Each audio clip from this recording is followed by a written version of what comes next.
Hello everyone. सो दो small finance banks पे आज हम डिस्कशन करेंगे, एक्विटास बैंक एंड जीवन स्मॉल फाइनेंस बैंक। Q4 के रिजल्ट आ गए एंड कॉन कॉल भी हो चुका है दोनों कंपनीज का। तो मेन फोकस हमारा रहेगा कॉन कॉल के ऊपर, बिकॉज वी नो कि नंबर्स इन सारे बैंक्स के एनबीएफसीज के अभी खराब ही आएंगे। पिछला पूरा एक साल बहुत चैलेंजिंग रहा है पूरे माइक्रो फाइनेंस इंडस्ट्री के लिए। सो करंट नंबर्स खराब दिखेंगे, लेकिन आगे का आउटलुक हमको समझ में आएगा इनका कॉन कॉल डिस्कस करके, मतलब मैनेजमेंट का क्या आउटलुक है आगे के लिए, वो सारी चीजें देख के। सो एक्विटास से स्टार्ट करते हैं।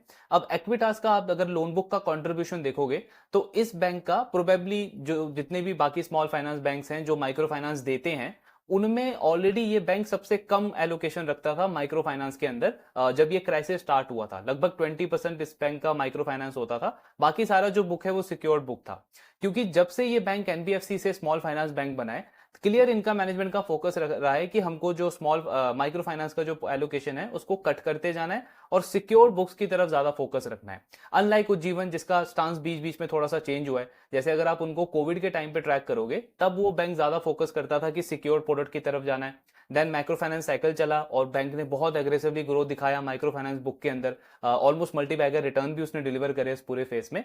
लेकिन जब साइकिल दोबारा से खराब हुआ तो अभी लास्ट कुछ क्वार्टर से आप देखोगे उज्जीवन वापस से सिक्योर प्रोडक्ट्स की तरफ फोकस कर रहा है। हालांकि मैनेजमेंट भी इस बीच में उनकी बहुत बार चेंज हुई है, लेकिन एक्विटास का स्ट्रेटेजी हमेशा से सेम रहा है कि हमको सिक्योर प्रोडक्ट्स की तरफ ज्यादा फोकस करना है।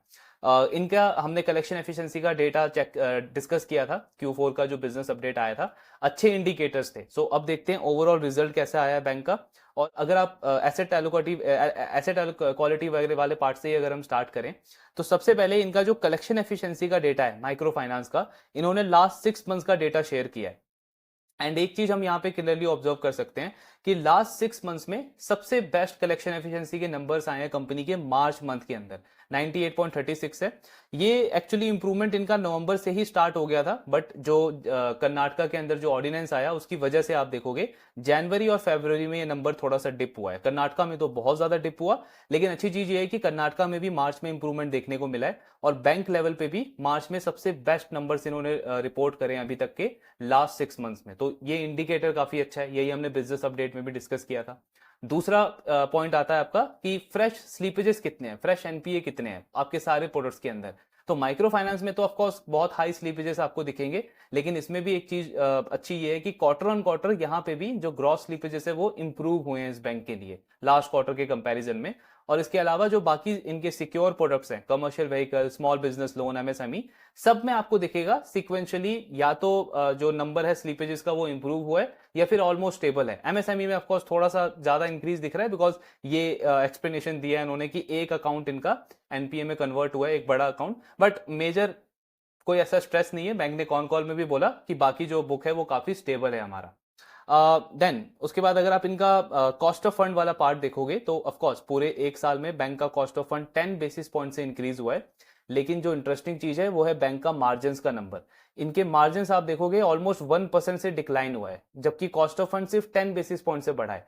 क्यों ऐसा? बिकॉज आपके मार्जिन के ऊपर कॉस्ट ऑफ फंड का भी प्रेशर है, लेकिन जो बड़ा प्रेशर आया है वो माइक्रो फाइनेंस बुक से आया है। माइक्रो फाइनेंस एक सबसे हाई यील्डिंग प्रोडक्ट, उसको आपने पूरे साल में डी ग्रो किया, तो ऑफ कोर्स जो सिक्योर बुक्स है उसका यील्ड कम है और उसका कंट्रीब्यूशन इंक्रीज हो गया, जिसका इंपैक्ट बैंक के मार्जिन्स के ऊपर पड़ा है। देन अगर हम ग्रोथ की बात करें तो पूरे साल में 11% की ग्रोथ आई है इस बैंक के लोन बुक के अंदर, और मेनली जो इस ग्रोथ को ड्राइव किया है वो नॉन माइक्रो फाइनेंस बुक ने किया है, जिसमें 19% की ग्रोथ रही है।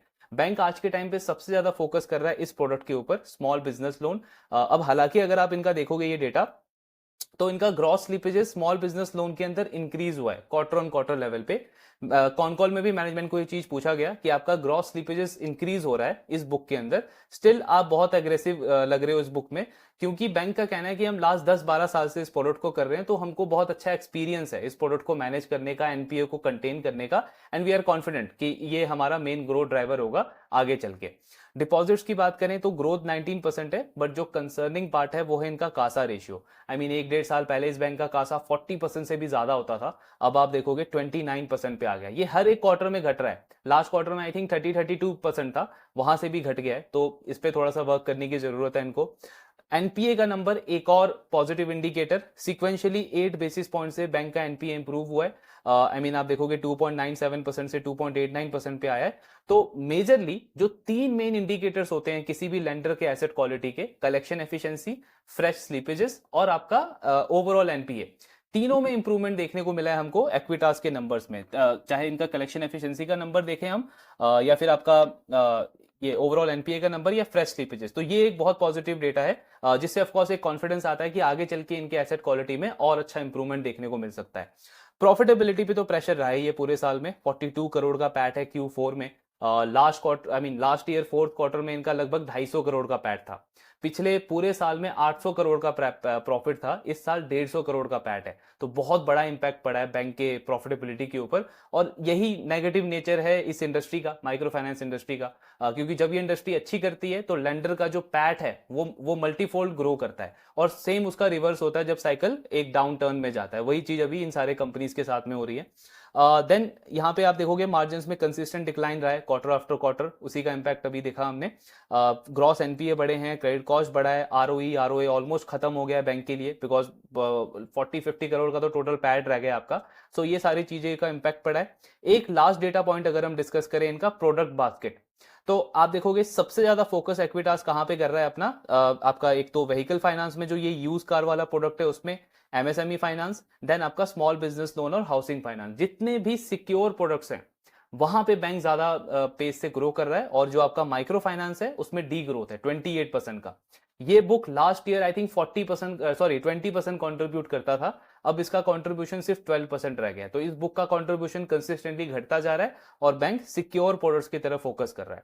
सो ये सारे की नंबर्स थे एक्विटास बैंक के। नंबर्स आप देखोगे तो ऑफकोर्स बहुत खराब नंबर्स लगेंगे, लेकिन पॉजिटिव चीज क्या है कि इंक्रीमेंटल इंडिकेटर जो है इनके एसेट क्वालिटी को लेकर के वो पॉजिटिव है, उसमें चीजें अच्छी लग रही है। कौन कॉल डिस्कस करते हैं अब इस बैंक का। तो गाइडेंस के लिए इन्होंने कहा है कि Q1 जब हो जाएगा फर्स्ट क्वार्टर ऑफ FY26, इसके बाद हम थोड़ा सा बेटर कंडीशन में रहेंगे कि आपको पूरे साल का गाइडेंस बता पाए, बिकॉज ग्राउंड पे अभी भी काफी चीजें थोड़ी बहुत चेंज हो रही है। तो Q1 के बाद एग्जैक्ट गाइडेंस देगा बैंक, लेकिन कुछ कुछ इंडिकेटर्स इन्होंने दिए हैं। जैसे इनका कहना है लोन बुक के ग्रोथ की अगर हम बात करें, सो पूरे FY26 में लेट टीन्स का ग्रोथ ये बैंक टारगेट कर रहा है। लेट टीन का मतलब क्या हो गया, 16, 17, 18% का ग्रोथ का गाइडेंस है इनका लोन बुक के अंदर। FY25 में ग्रोथ थी 11%, FY26 में गाइडेंस है 16, 17, 18% का। मतलब लोन बुक का ग्रोथ बेटर होगा कंपनी का नेक्स्ट फाइनेंशियल ईयर के अंदर। दूसरा, डिपॉजिट्स में अगर हम बात करें तो बैंक टर्म डिपॉजिट्स में कुछ कुछ बकेट्स में ये 8.25% का इंटरेस्ट रेट ऑफर करते थे। सो वो 25 बेसिस पॉइंट रेट कट किया है बैंक ने। और भी कुछ सेविंग अकाउंट्स हैं जिसका रेट कट इन्होंने अक्टूबर के अराउंड किया है, जिसका बेनिफिट अभी 1-2 क्वार्टर में विजिबल होगा। प्लस आगे चल के जैसे आरबीआई के रेपो रेट और कट होंगे तो बैंक और रेट कट कर सकता है अपने डिपॉजिट्स के अंदर। लेकिन ईल्ड पे प्रेशर रहेगा, FY26 में ईल्ड इंप्रूव नहीं हो सकता इस बैंक का। उसका रीजन ये है कि बैंक कह रहा है माइक्रो फाइनेंस के बुक को हम और डी ग्रो करेंगे। आज इनके टोटल बुक में 4000 करोड़ के आसपास बुक है माइक्रो फाइनेंस का। बैंक कह रहा है अगले साल इसको 3000 करोड़ लेकर के आएंगे। सो 4000 करोड़ से 3000 करोड़, और टोटल कंट्रीब्यूशन इसका 12% से मिड सिंगल डिजिट में होगा, मतलब 5, 6, 7% में इनका माइक्रो फाइनेंस का बुक रह जाएगा। तो जो आपका हाई यील्डिंग प्रोडक्ट है उसका कंट्रीब्यूशन ऑलमोस्ट 50% और कम हो जाएगा नेक्स्ट फाइनेंशियल ईयर के अंदर। तो ऑफ कोर्स आपका यील्ड के ऊपर प्रेशर रहेगा। अब कहने को मैनेजमेंट जरूर बोल रहा है कि इसको कंपनसेट करने के लिए जो हमारे बाकी सिक्योर प्रोडक्ट्स हैं जिनमें यील्ड अच्छा है उन पे हम फोकस करेंगे। फॉर एग्जांपल जैसे स्मॉल बिजनेस लोन में इनका एक प्रोडक्ट है माइक्रो लैब, जो 2 लाख से 7 लाख के टिकट साइज में कंपनी लोन देती है। सो उसमें यील्ड अच्छा है, वो सिक्योर प्रोडक्ट है लेकिन यील्ड अच्छा है, तो बैंक कह रहा है उस पर हम फोकस करेंगे। फिर आपका व्हीकल फाइनेंस में जो आपके यूज कार लोन होते हैं, यूज कमर्शियल व्हीकल हो गया, उन पे फोकस रहेगा। New car loan, new commercial vehicle पे फोकस नहीं है, लेकिन जो सेकंड हैंड कार और कमर्शियल व्हीकल है उन पे ज्यादा फोकस कर रहा है एक्विटास। बैंक का कहना है कि एक्चुअली अगर आप देखोगे तो इसमें हमारे कॉम्पिटिटर्स कौन है, महिंद्रा फाइनेंस है, चोलामंडलम फाइनेंस है, पूना वाला टाइप जो एनबीएफसीज हैं वो इसके अंदर प्रेजेंट है, लेकिन आई मीन मेजर बैंक्स इसमें प्रेजेंट नहीं है। तो हमारे पास एडवांटेज है लो कॉस्ट बोरोइंग का, एनबीएफसीज का कॉस्ट ऑफ बोरोइंग ज्यादा होता है, सो वहां पे इस प्रोडक्ट में हम काफी अच्छे से प्ले कर सकते हैं। तो व्हीकल फाइनेंस हो गया आपका, देन आपका स्मॉल बिजनेस लोन का माइक्रो लैप हो गया, ये थोड़े से हाई यील्डिंग प्रोडक्ट है, जिसको लेकर के मैनेजमेंट कह रहा है कि थोड़ा सा कंपनसेट करेंगे हम जो यील्ड में प्रेशर आएगा। स्टिल ओवरऑल लेवल पे आप देखोगे तो बहुत बड़ा गैप है माइक्रो फाइनेंस में जो आपको यील्ड मिलता है और इन दोनों प्रोडक्ट्स में जो यील्ड है उसमें बहुत बड़ा गैप है। सो ओवरऑल यील्ड पे और मार्जिन पे तो प्रेशर रहेगा बैंक का FY26 के अंदर। लेकिन एक चीज अगर आप देखोगे तो मुझे इनकी स्ट्रेटेजी अच्छी लगती है, कि कंपनी का एक क्लियर फोकस है कि माइक्रो फाइनेंस को डी ग्रो करना है, इररिस्पेक्टिव की साइकिल कैसा चल रहा है। जैसे इनको कॉन कॉल में पूछा भी गया कि अभी एमफिन जो रेगुलेटरी बॉडी है माइक्रो फाइनेंस इंडस्ट्री की, उन्होंने काफी सारे नए गार्डरेल्स अप्लाई करे हैं जो 1 अप्रैल से इफेक्टिव हो गए हैं इस इंडस्ट्री के लिए, और आपके भी नंबर्स काफी अच्छे आ रहे हैं कलेक्शन एफिशिएंसी के। स्टिल क्यों आप अपना जो ग्रोथ है उसको उसको और कम कर रहे हो माइक्रो फाइनेंस इंडस्ट्री के अंदर।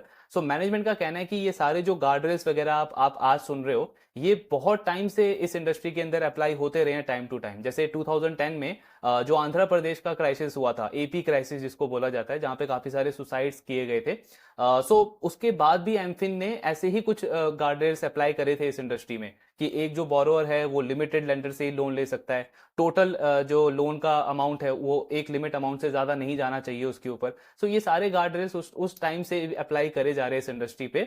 स्टिल आप देखोगे ये इंडस्ट्री हर 2-3 साल में एक इवेंट से बहुत बुरी तरीके से इफेक्ट होती है। काफी सारे प्लेयर्स का तो बैलेंस शीट ही गायब हो जाता है, इतना बुरा इंपैक्ट पड़ता है। सो मैनेजमेंट कह रहा है कि हम बिल्कुल क्लियर फोकस है हमारा कि इररिस्पेक्टिव कैसा साइकिल हो माइक्रो फाइनेंस का, आगे चल के हमको इस बुक को डी ग्रो करना है। बिल्कुल जीरो नहीं होगा ऑफ कोर्स, क्योंकि कुछ इनके एग्जिस्टिंग कस्टमर्स हैं जो बहुत टाइम से इनके साथ में है, जिनका प्रोफाइल अच्छा है, डिसिप्लिन है, सो उनको बैंक लोन देना कंटिन्यू रखेगा, तो अराउंड 3-4% के आसपास में भी रह सकता है। लेकिन बहुत बड़ा एलोकेशन ये बैंक बिल्कुल क्लियरली बोला है कि हमको नहीं रखना है अपने बुक का। तो ये actually business point of view से बहुत अच्छा है कि बैंक एक स्टेबल मॉडल की तरफ आगे बढ़ रहा है। ये वॉलेटिलिटी जो बीच बीच में आती है 2-3 साल की, उसको बिल्कुल एक्सक्लूड करने के ऊपर फोकस है। अब इस जर्नी में होगा क्या कि 1-2 साल में इनके प्रॉफिटेबिलिटी पे प्रेशर रहेगा, क्योंकि आप सिक्योर प्रोडक्ट्स की तरफ मूव कर रहे हो, तो वहां आपका पैट वैसा ग्रो नहीं करेगा, मार्जिन पे प्रेशर रहेगा। लेकिन ग्रेजुअली जब बेस आपका वो बन जाएगा तो उसके बाद एक बैंक स्टेबल ग्रो कर सकता है, क्योंकि स्कोप तो उन प्रोडक्ट्स में भी बहुत ज्यादा है, लोन बुक इनका बहुत छोटा है। सो उस पॉइंट ऑफ व्यू से अगर हम देखें तो बिजनेस एक सही डायरेक्शन में लेके जा रहे हैं। बट यस, मुझे एज एन इन्वेस्टर देखना है, और मोस्ट स्पेसिफिकली मुझे रिटेल इन्वेस्टर के पॉइंट ऑफ व्यू से देखना है, क्योंकि अगर मैं इंस्टीट्यूशन इन्वेस्टर हूं या कोई एक बहुत बड़ा इन्वेस्टर हूं तो मेरा पर्सपेक्टिव बिल्कुल अलग हो सकता है। तब तो मैं 5 साल 10 साल किसी भी स्टॉक के साथ चिपक के बैठ सकता हूं कि इररिस्पेक्टिव मेरा पैसा ना बने या फिर मैं लॉस में भी रहूं, क्योंकि वो मेरे पूरे नेटवर्क पे इंपैक्ट नहीं करेगा। लेकिन अगर मैं रिटेल इन्वेस्टर हूं तो मेरा मेन पर्सपेक्टिव ये होना चाहिए कि वेल्थ क्रिएशन कहां से होगा, फाइनेंशियल फ्रीडम मैं कैसे जल्दी अचीव कर सकता हूं। सो वो ऑफकोर्स ऐसे बिजनेस के साथ में स्टक होकर कभी नहीं हो सकता जो एक खराब जर्नी से जा रहा है।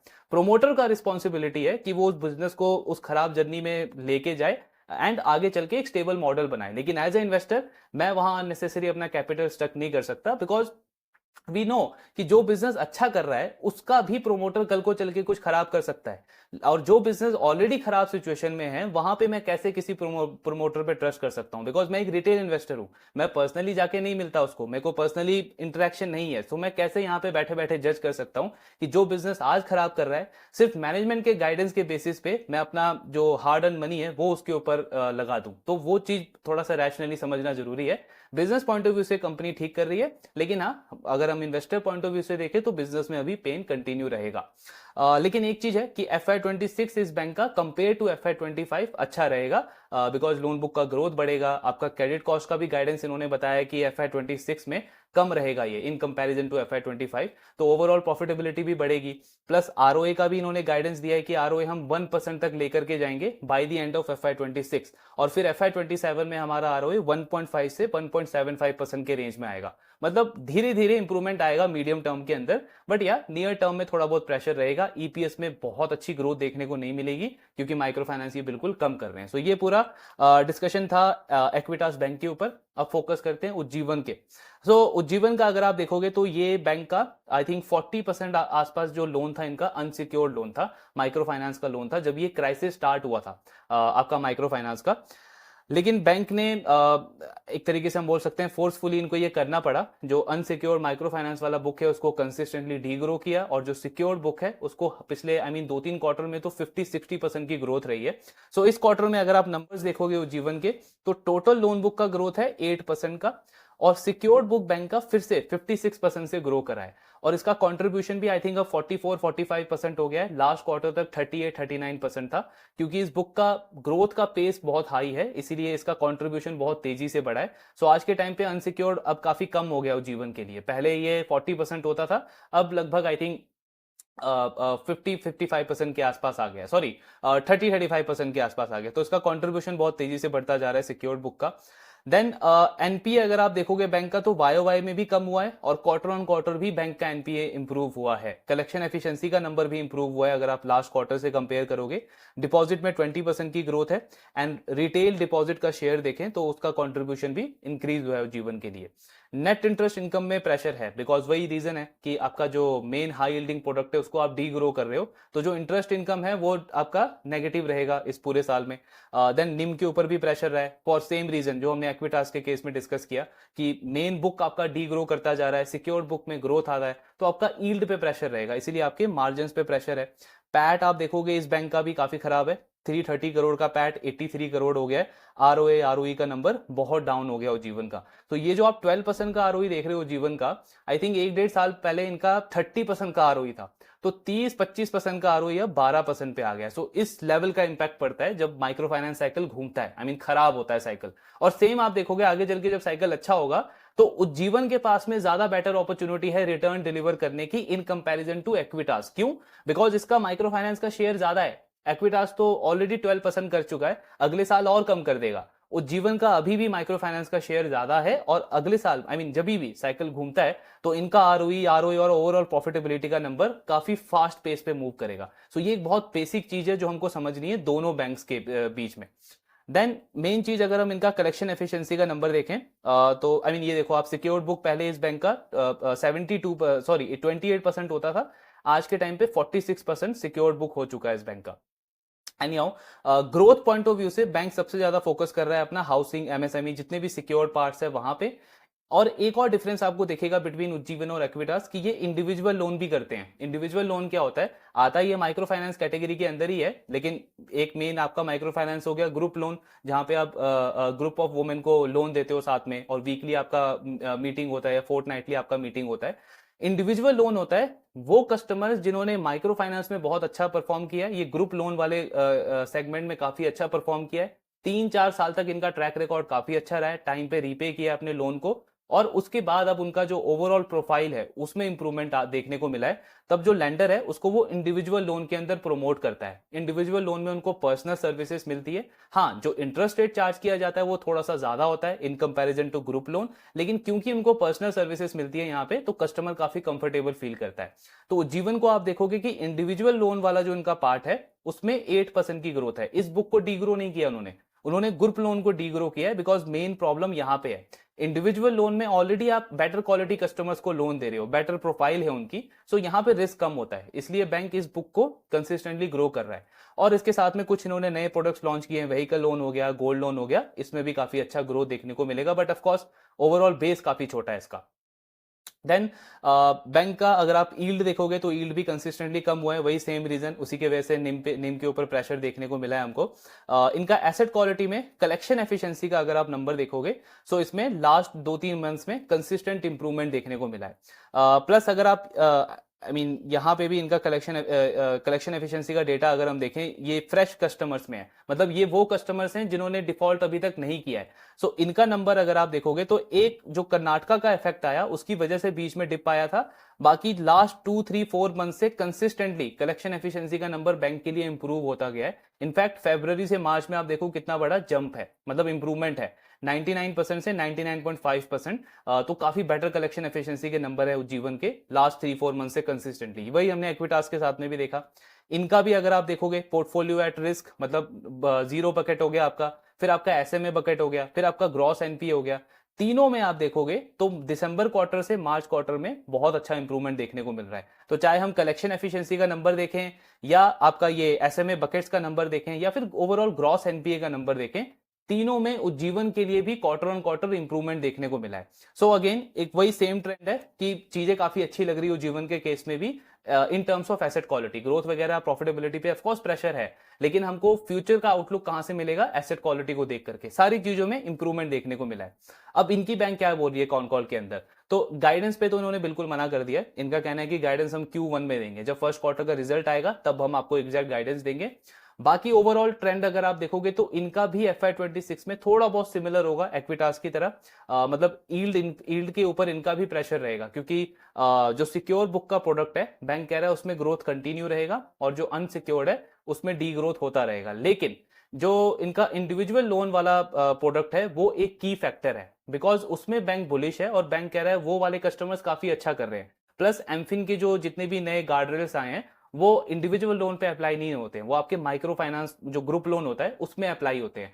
सो क्योंकि इंडिविजुअल लोन वाले कस्टमर्स पे वो चीजें अप्लाई नहीं होगी, तो वो वाला जो यूनिवर्स है वो आपके लिए मतलब काफी बड़ा पड़ा हुआ है। आप उसमें न्यू कस्टमर्स को एक्वायर भी कर सकते हो, जो आपके पियर्स हैं वहां से भी कस्टमर्स को लेकर के आ सकते हो, और एग्जिस्टिंग ग्रुप लोन वाले कस्टमर्स को भी प्रमोट करके इंडिविजुअल लोन्स में आप लेके आ सकते हो। तो उस प्रोडक्ट में बैंक बुलिश है, उसको ग्रो करता रहेगा।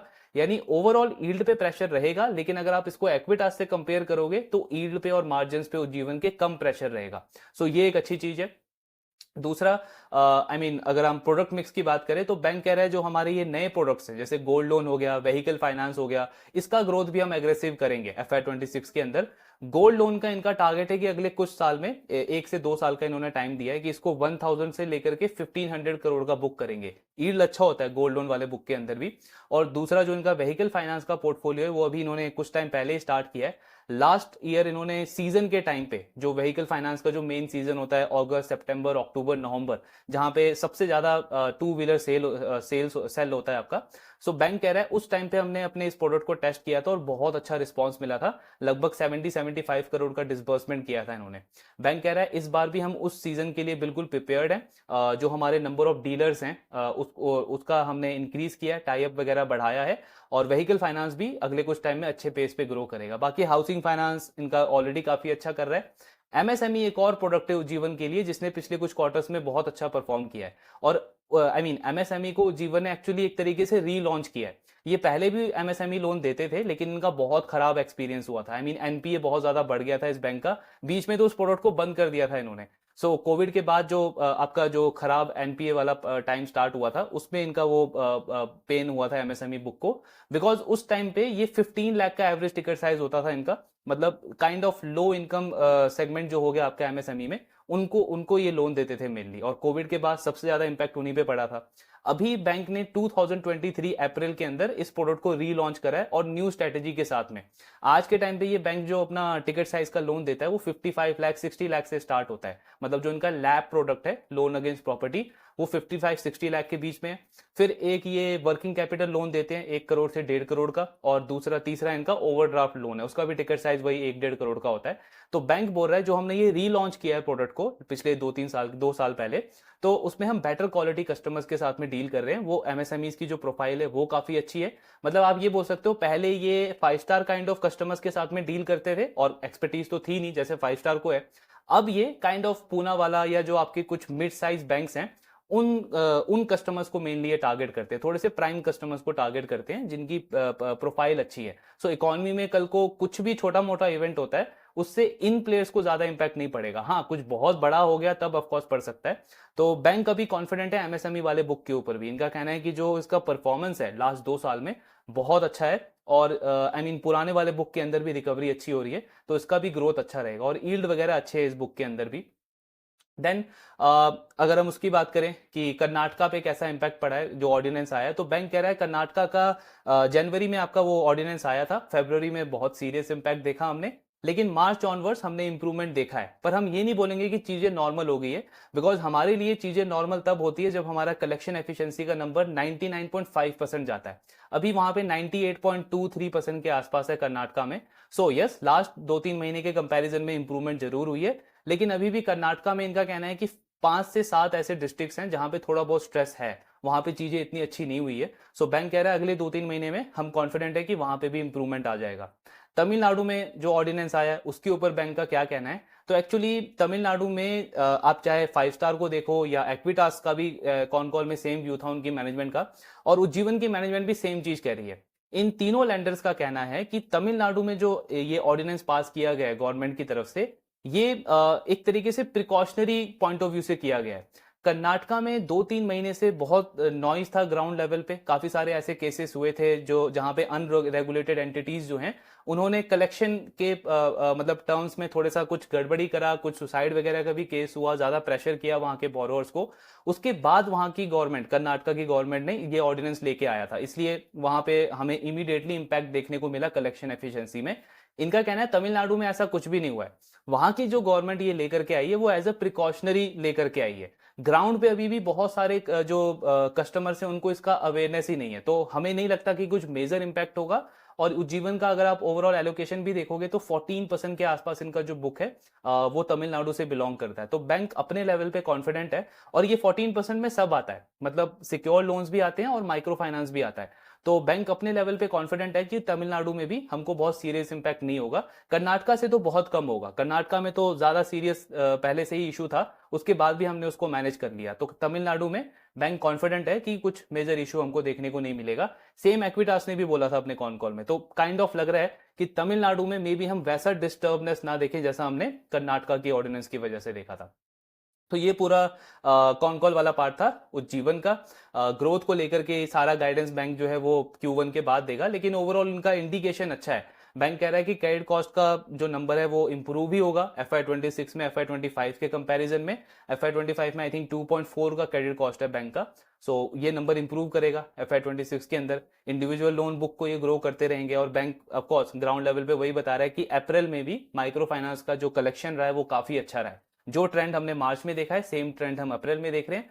प्लस साउथ के जो कुछ स्टेट्स है वहां पे थोड़ा बहुत प्रेशर है। बाकी अगर आप उज्जीवन का डिसबर्समेंट का भी नंबर देखोगे माइक्रो फाइनेंस का, तो एक्चुअली ये ग्रोथ अच्छा आया है। 38% का डिसबर्समेंट का ग्रोथ है उज्जीवन का क्वार्टर ऑन क्वार्टर लेवल पे। तो ये क्या शो कर रहा है कि ये जो लेंडर है वो ग्राउंड पे थोड़ा सा कॉन्फिडेंट है लोन देने में, मतलब कस्टमर्स से थोड़ा थोड़ा रीपेमेंट आना स्टार्ट हुआ है, एंड बैंक काफी कॉन्फिडेंट है फ्रेश लोन डिसबर्स करने के लिए। इनकी मैनेजमेंट का कहना है कि नॉर्थ में आपका जो पंजाब में जो इशू चल रहा था कर्जा मुक्ति आंदोलन, वो अब काफी धीरे धीरे रिजॉल्व हो गया है। हरियाणा में भी इंप्रूवमेंट देखने को मिला है। देन ईस्टर्न रीजन में आपका बंगाल में, बिहार में जो एनपीए का प्रॉब्लम था उसमें भी अब काफी हम इंप्रूवमेंट देख रहे हैं। तो ये जो 2-3 स्टेट्स हैं और प्लस वेस्टर्न रीजन में महाराष्ट्र गुजरात वगैरह, वहां पे हम कॉन्फिडेंट है, वहां पे हम ज्यादा डिसबर्समेंट कर रहे हैं। साउथ में ऑफकोर्स थोड़ा सा अनसर्टेनिटी है, कर्नाटका में फिर अभी तमिलनाडु में, तो वहां पे इतना डिसबर्स नहीं किया है। लेकिन जो मेन ग्रोथ आई है वो बाकी के 3 रीजन से आई है, और बैंक कह रहा है कि आने वाले मंथ्स में हमको इसका ट्रेंड पॉजिटिव ही लग रहा है। तो ग्रोथ को लेकर के बैंक कॉन्फिडेंट है। बाकी Q1 के बाद इनका एग्जैक्ट गाइडेंस आएगा तो उस पर ज्यादा क्लैरिटी तो तभी मिलेगा। लेकिन इनकी पोजीशन अगर आप एक्विटास से कंपेयर करोगे तो बेटर लग रही है, बिकॉज ग्रोथ का एग्जैक्ट नंबर नहीं दिया है, लेकिन फिर भी इंडिकेशन यही है कि क्योंकि माइक्रो फाइनेंस भी ग्रो करेगा, बाकी का सिक्योर पार्ट भी ग्रो करेगा, तो FY25 से ज्यादा अच्छी ग्रोथ रहेगी उज्जीवन की।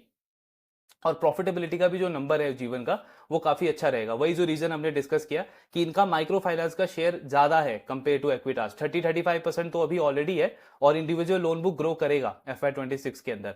सो निम के ऊपर, यील्ड के ऊपर प्रेशर कम रहेगा, और प्रॉफिटेबिलिटी में ग्रोथ अच्छी देखने को मिल सकती है। बाकी ट्रैकिंग रखना है हमको, और सबसे इंपॉर्टेंट जो जहां ज्यादा अपॉर्चुनिटी लग रही है मुझे पर्सनली, वो आएगा आपका NBFC माइक्रो फाइनेंस प्लेयर्स के लिए, जैसे अरमान फाइनेंशियल हो गया, CA ग्रामीण हो गया। सो उनके जब रिजल्ट आएंगे ऑफकोर्स उनको डिस्कस करेंगे, मोस्ट लाइकली कुछ थोड़ा बहुत अपॉर्चुनिटी बन सकता है। बाकी फोकस इन प्लेयर्स के ऊपर भी रहेगा। आपके जो भी डाउट्स है शेयर करते रहिए। Thank you very much.